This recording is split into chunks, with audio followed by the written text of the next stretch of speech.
In the philosophy of law, there has been a long dispute lasting over 200 years between two alternative theories of law. One theory is called legal positivism and the other is called natural law theory. I'll explain these two theories shortly. First, I want to let you know where this journey is going to end up. I'm going to argue that the debate between legal positivism and natural law theory is a phony war.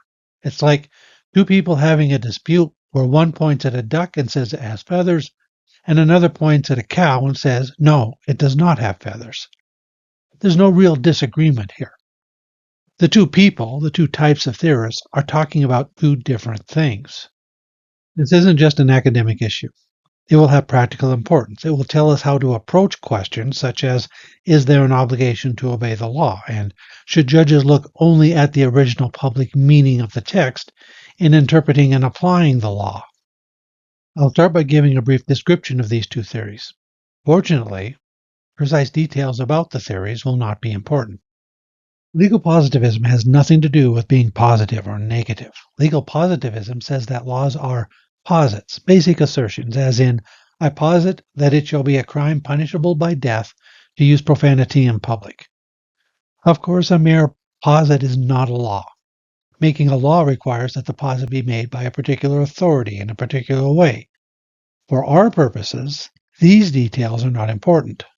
What is important about legal positivism is this. Legal positivism is a descriptive theory. It aims to describe and explain, to predict what people in a particular society would refer to as what we call law. So now let's compare this to natural law theory. Natural law theory is a prescriptive theory, not a descriptive theory. Instead of telling us what the law is, natural law theory looks at what the law ought to be. So now let me start my argument as to why the dispute between these two theories is a phony war. It will be an argument from analogy. When it comes to the study of morality, we have the same distinction. On the one side, we have morality in the anthropological sense. This is the study of moral practices of various cultures at various times. Like legal positivism, it attempts to explain and predict what people in a society would say was right or wrong. In this sense, a claim something like, it was considered acceptable in the American South in 1850 to own other human beings as property is a true statement. Compare this to moral philosophy. The moral philosopher knows full well that slavery was considered acceptable in certain cultures at certain times.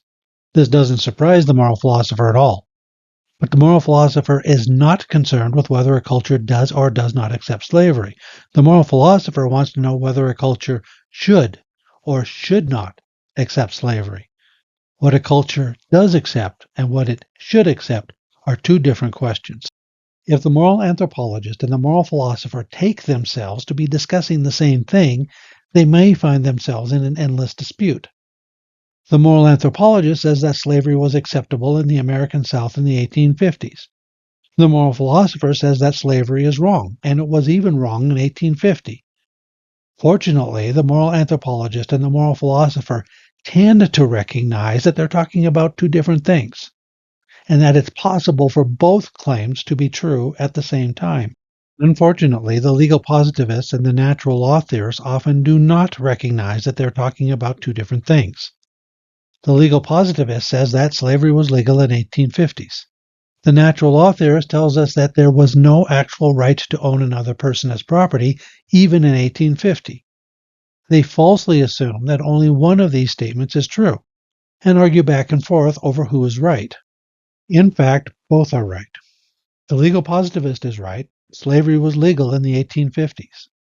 The natural law theorist is right. No person can truly claim to have a right to own another human being as property, even in 1850. What does this mean? Why is it important? In order to better understand what this argument says, it'd be useful to look at some of its implications. If legal positivists and natural law theorists can recognize that they're talking about two different things, they can set their dispute aside and focus on important questions. We can start by accepting the claim of legal positivism and allow that unjust laws exist, just as unjust and exploitive moral systems exist. We can illustrate both by looking at slavery in 1850, which was an unjust and exploitive doctrine that the law protected. Accepting this from the legal positivist leaves open the question of whether people have an obligation to obey an unjust law. The question of whether a valid law is a law that ought to be obeyed is an ought question, and so it's a question for the natural law theorist to answer. Yes, the fugitive slave law was a law. Did people have an obligation to obey and enforce it? The legal positivist, insofar as they're a legal positivist, cannot answer that question. The same can be said of the question, are judges obligated to appeal to the original public meaning of the text in interpreting and applying the law? This is also an ought question, a question about what judges ought to do. So this question is outside of the scope of legal positivism. It's a question for the natural law theorist to answer. In some future videos, I intend to answer both of these questions. The question of whether there's an obligation to obey the law, and the question of whether judges are obligated to apply only the original public meaning of the text to any given case. Here, I want to stay on topic. And my topic is that the debate between the legal positivist and natural law theorist is just as phony as a debate between the moral anthropologist and moral philosopher would be if they failed to recognize that they were talking about two different things. I have a second argument I can give in defense of this thesis. This is another argument from analogy. It starts with this question. Should a profoundly unjust law, such as the Fugitive Slave Law of 1850, be called law? Does it deserve the name law?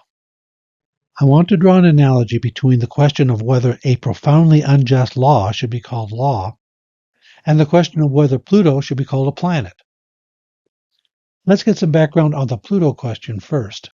Scientists like to have a set of definitions where those things that have certain properties in common are given a common name. They like to classify things. Mammals, reptiles, birds, and fish. Igneous, sedimentary, and metamorphic rocks. Cumulus, stratus, and cirrus clouds. Around the turn of the millennium, scientists discovered a number of distant objects beyond Neptune. Pluto had more in common with those things than with the other things called planets. And so a number of astronomers suggested that we should remove Pluto from the planet category and put it in the trans-Neptune object category.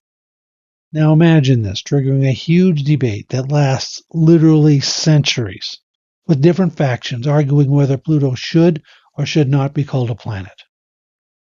Astronomers decided against that option. They just took a vote, and as a result of the vote, Pluto ceased to be a planet and became a trans-Neptune object. The question of whether a profoundly unjust law should be called law is the same type of question as the question of whether Pluto should be called a planet. Language is an invention. There's no natural law that dictates what a word means and consequently no deep truth to be discovered. We can simply stipulate an answer to the question of whether profoundly unjust laws are laws. As a matter of explanation, many natural law theorists build the requirement that people have an obligation to obey the law into the very meaning of the word law. This implies that there would be an obligation to obey profoundly unjust laws if we were to call these things laws. To avoid this implication, natural law theorists refuse to say that an unjust law is a law.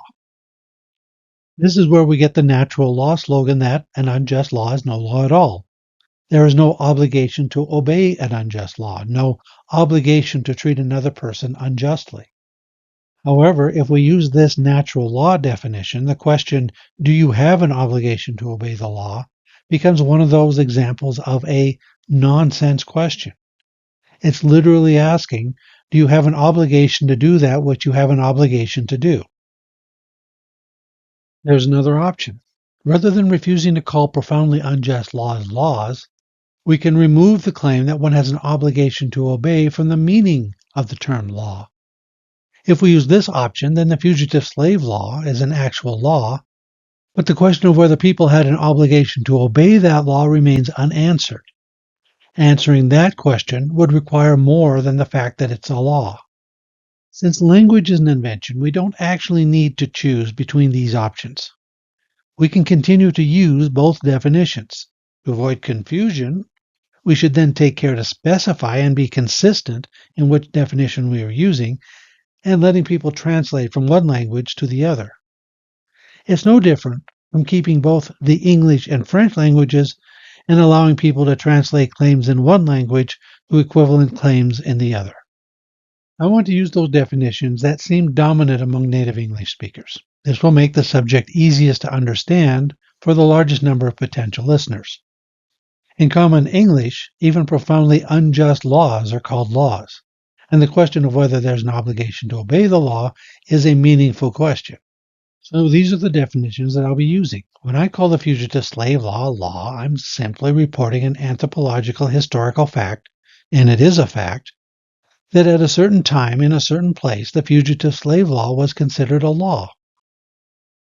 I would also say that it is a law that no moral person, no just, fair, and kind person could have obeyed or helped to enforce.